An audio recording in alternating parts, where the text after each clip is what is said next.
எல்லோருக்கும் வணக்கம். நான் உங்களில் ஒருவன். Hi everyone, I am one of you. இன்றைக்கி வீடியோவில் நம்ம என்ன பார்க்க போகிறோம்னா, ட்ரக் ஷாஃப்ட் எப்படி வேலை செய்யுதுங்கிறத பற்றி பார்க்க போகிறோம்.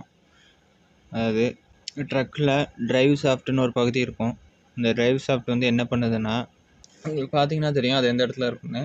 ட்ரக்கில் அந்த பின்னாடி அந்த டிரான்ஸ்மிஷன்லேருந்து டிஃபரன்ஷியலுக்கு அந்த ஷாஃப்ட் மூலயமா இணைச்சிருப்பாங்க. அது ரொட்டேட் ஆகி தான் பின் வீலை சுழல வச்சு வண்டி மூவ் ஆகுது. இந்த டிரைவ் ஷாஃப்டோட வேலை என்னென்னா, டிரைவ் ஷாஃப்ட் என்பது ஒரு நீளமான உலோக கம்பி ஆகும். இது என்ஜினிலிருந்து வரும் சக்தியை டிரான்ஸ்மிஷனிலிருந்து டிஃபரன்ஷியலுக்கு பின்னூட்டும் பெரும் வீல்கள், அதாவது இங்கிலீஷில் ரியர் வீல்ஸும்பாங்க, அதுவரை கொண்டு செல்வதற்கான ஒரு கருவி தான் இந்த டிரைவ் ஷாஃப்ட்டு.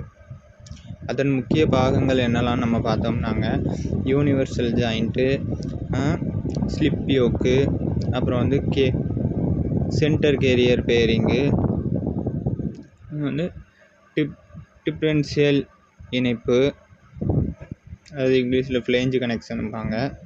அது யூ ஜாயிண்ட்னா என்னென்னு பார்த்தீங்கன்னா, சுழலும் கோணங்களை சமனாக்கும் ஒரு ஜாயிண்ட் தான் யூ ஜாயிண்ட்டு.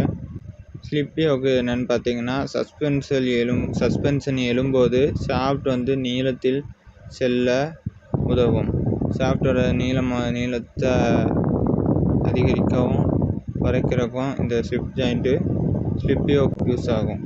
அதுமாதிரி சென்டர் கேரியர் பேரிங், இது என்ன செய்யும்னா, நீளமான ஷாஃப்ட்டுகளுக்கு மத்திய ஆதரவு கொடுக்கிறது. இதுதான் டிஃபரன்ஷியல் இணைப்பு, ஃப்ளேஞ்ச் கனெக்ஷன்.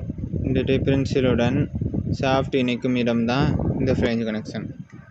இதை எப்படிலாம் பரிசோதிக்கலாம்னா, நம்ம கீழே போய் அந்த ஷாஃப்டை பிடிச்சி கையால் நம்ம ஆட்டும்போது அதில் ஏதாவது குழுங்கள் ஏதாவது இருந்தால் ஷாஃப்ட்டு நம்ம மாற்ற வேண்டியது அவசியம். அதுக்கப்புறம் அந்த ஷாஃப்டை நம்ம ரொட்டேட் பண்ணி பார்க்கணும். ஏதாவது நார்மலாக இல்லாமல் ஏதாவது வித்தியாசமாக தெரிஞ்சாலும் உள்ள இது தேஞ்சிருக்குன்னு அர்த்தம். நம்ம அந்த ஷாஃப்டை மாற்றணும்.